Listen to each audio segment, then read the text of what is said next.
আরে এরপরে কার ক্লাস রে? তপন স্যারের বাংলা সাহিত্যের ইতিহাসের ক্লাস। তপন স্যারের বাংলা সাহিত্যের ইতিহাসের ক্লাস? বাংলার মধ্যে আবার ইতিহাস ঢুকলো কি করে? কিছুই বুঝি না বাবা।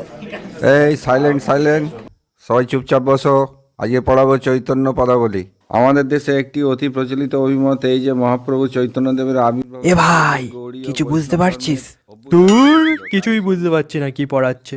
আরে আস্তে কথা বল, আমার মতো মুখে হাত দিয়ে সামনের দিকে তাকিয়ে, না হলে স্যার ধরে ফেলবে আমরা কথা বলছি। তুই কিছু বুঝতে পারছিস? না রে, আমিও কিছু বুঝতে পারছি না। আজ কি টিফিন এনেছিস? আমি চাউমিন এনেছি, তুই কি এনেছিস? আমি মুড়ি এনেছি।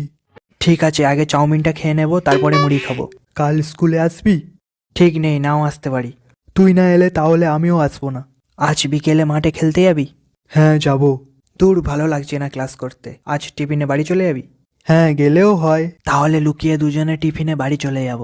এই এই কে কথা বলছিস রে? স্যার, পেছনে সুমন আর অর্ঘ্য কথা বলছে।